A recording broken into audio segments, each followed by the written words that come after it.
નમસ્તે. VSSMના વૃક્ષ ઉછેર અભિયાન અંતર્ગત બનાસકાંઠા જિલ્લામાં 12 લાખથી વધારે વૃક્ષો ઉછેર કરવાનો જે અમે નેમ લીધી છે, ઉછેર કરવાનો જે સંકલ્પ કર્યો છે, એ સંકલ્પ અંતર્ગત એ ગામોની અંદર આજે વિઝિટમાં આવ્યા છીએ. ડીસા તાલુકાનું બલોદર ગામ છે. અહીંયા સ્મશાન ભૂમિમાં 2000થી વધારે વૃક્ષો જે ઉછેર કરી રહ્યા છીએ. તો આપ જોઈ રહ્યા છો કે અલગ અલગ પ્રકારના વૃક્ષો અહીંયા 2000થી વધારે અહીંયા વાવેલા છે, જે લગભગ 7-8 ફૂટની હાઈટ થઈ ગઈ છે આ વૃક્ષોની. અને અમારા વૃક્ષ મિત્ર અનારજી છે અહીંયા. તો બહુ સરસ રીતે આખું કામ થયું છે અને વૃક્ષોનો વિકાસ પણ સરસ રીતે જોઈ શકાય છે. અનારજી, કેટલા વૃક્ષો છે અહીંયા? અરે છે 2200 જેવા. 2200 જેવા. બધા સરસ થઈ ગયા છે. બધે કયા કયા પ્રકારના છે કહો? આ શીશમ છે, ચંદન છે, મોય 80 ટોકા. બીજે એક વાઈનનું ઝાડ છે તો, અને ઓમળા છે. અરે ઓમળો છે. બરાબર. હા, ખાસ ઝાડ છે બધે. અમુક ઝાડ છે શીશમ પેલા છે ને, બીજા ઝાડ રેડી છે. જો બુડા છે, જમફળીયું છે. જમફળીયું આવવા માંડે ને, હવે જમફળ આવે. એટલે પેલા આમ કેવું હતું ને અત્યારે કેવું છે? અત્યારે તો ભાયરો ને જુઓ. અત્યારે પેલા કેવું લાગતું? પેલા તો રણ પડ્યું હતું. અત્યારે તો વાયા ચેડ તો આખું ગોમ ખૂણે. હમણાં બાપજી મરી ગયા હતા તો આખું ગોમ દાડી દાડી ફર્યા કે આ 10 મહિને વાળા ઝાડ ઊંઘરી, એટલે ખૂબ હજવાત કહેવાય. 10મા મહિને વાયેલા છે. આ ઝાડ થયા પછી પક્ષીઓ કે કોઈ સાપ પક્ષી તો માળા ઉપર ઘડાય માળા છે. આ તો હવે ઝાડાનું કેવું છે સાહેબ, એક છોકરો ઊંઘારો ને એક ઝાડ ઊંઘારો. આ એવી ટાઈપનું ઝાડ ઊંઘરે થાય. તમે આ એકાદ વર્ષથી કામ કરો છો, ઝાડની સેવા કરો છો, તો કેવું લાગે છે? એમ સાહેબ સારું જ લાગે છે. સારું જ લાગ્યું તર તો આ કર્યું જ છે. વિકાસ કરવા માટે હું 24 કલાક હાજર જ. તમે કોઈ પણ હું હાજર. તો વૃક્ષો કેમ વાવવા જોઈએ? આ વૃક્ષો તો આ જનાવર બે પંખી ચેટલું માળા કાચા થઈ ઉપર, પછી સોયો હારા માટે આખું ગોમમાં ખૂણે. હાલ મારા ગોમમાં બળોદરનો પહેલો નંબર આપણો આવ્યો છે કે આ હોય ને વાવે. અને હું ખારી કે મેં ખૂબ મહેનત કરું સાહેબ.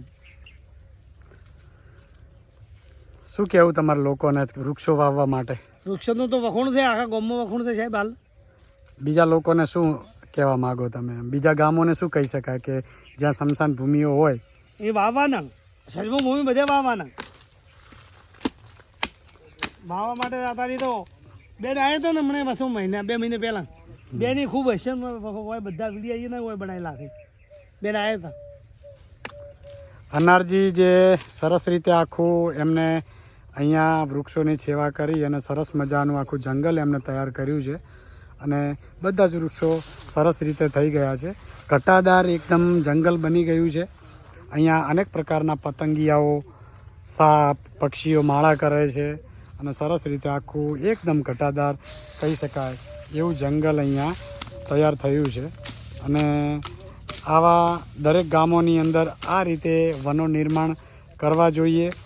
તો જ આ પૃથ્વી ઉપર આપણું જે ઋણ છે એ ઋણ આપણે અદા કરવું જોઈએ. કે ઘણા વૃક્ષો લોકો કાપી નાખ્યા છે, એનું નિકંદન કાઢી રહ્યા છે.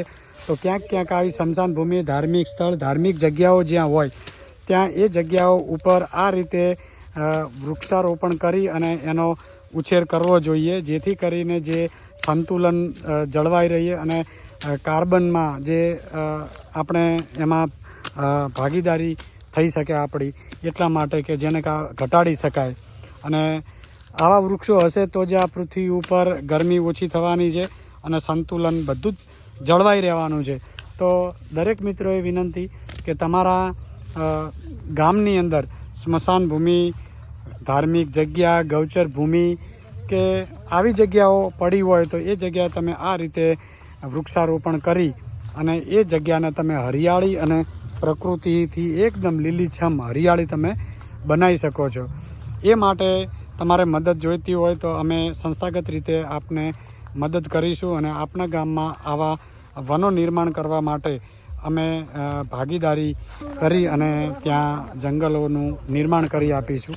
તો દરેક મિત્રોને વિનંતી કે તમારા ગામોની અંદર આવા જંગલો બનાવવા માટે અમારો સંપર્ક કરવા વિનંતી છે. અનારજી કંઈ કહેવું તમારે? ના સાહેબ કોઈ હવે કેવું નથી. આપણો પર ઝાડ આપણે મજૂરી કરી કે ખબર આખું ગોમાલ પર ખૂણ કરે છે કે ભાઈ હોય ને ઝાડ રાખે ને કંઈ રોજનો પગ જાય છે ઝાડી ખાધેલું તો કોઈ કેવું નહીં.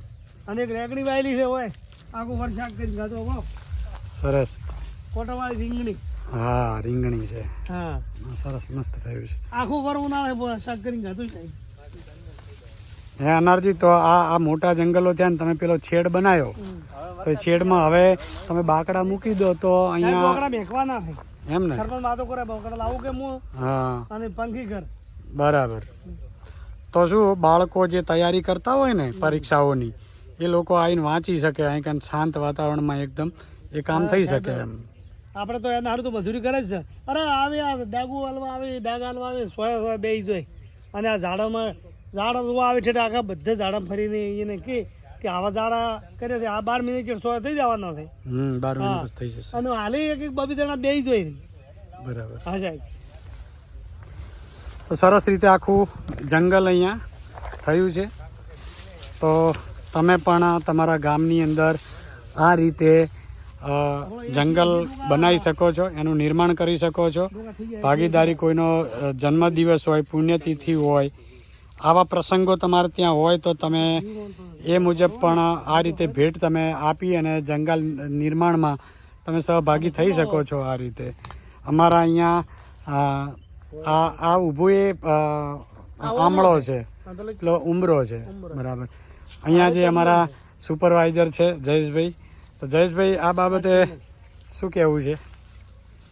આ વૃક્ષો જે આપણે વાવીએ છીએ, બરાબર, તો તમે શું કરો છો? તમારી કામગીરી શું? બસ આપણે આવીએ છીએ, દેખ રાખીએ છીએ સાઈટો ઉપર, અને વૃક્ષ મિત્રને વારંવાર કહેતા હોઈએ છીએ કે સાફ સફાઈ કરો, કંઈ ખામણા કરો, પાણી વ્યવસ્થિત રીતે આપો, અને કટિંગ બરાબર કરવું એમ. દર 4 મહિને 5 મહિને એને વૃક્ષનું કટિંગ કરો તો એનો ગ્રોથ સારો થાય એમ. આપણે વૃક્ષ મિત્ર વારંવાર એવા આપણે પહેલી વાર જ કર્યો છે આ. પહેલી વાર જ કટિંગ હુડા હારું કંઈ પડ્યું હતું, કાલે કરતા વહેલા કટિંગ થઈ ગયું. એટલે દરેક પ્રકારનું એક વૃક્ષ ઉછેરવું ને એ બાળક જેવું છે. એની બધી પ્રકારે કેર કરવી પડે.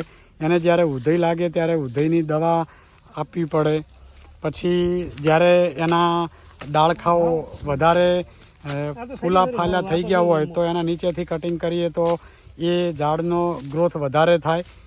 એમ અનેક પ્રકારની જે સાવચેતી છે કે ડ્રીપ લગાવી હોય તો ડ્રીપનું પાણી દરેક ઝાડને પૂરતા પ્રમાણમાં મળી રહે તે માટે પણ સચેદારી રાખવી પડે છે, તો જ આ વૃક્ષો થતા હોય છે.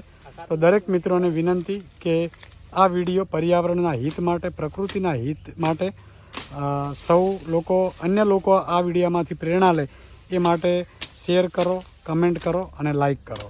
બન્યા રહીશું આવા પ્રકૃતિસભર જંગલો સાથે અને પર્યાવરણ બચાવો અભિયાન સાથે જોડાઈ રહેવા માટે અમારી યુટ્યુબ પેજને લાઈક, ફોલો કરવા વિનંતી.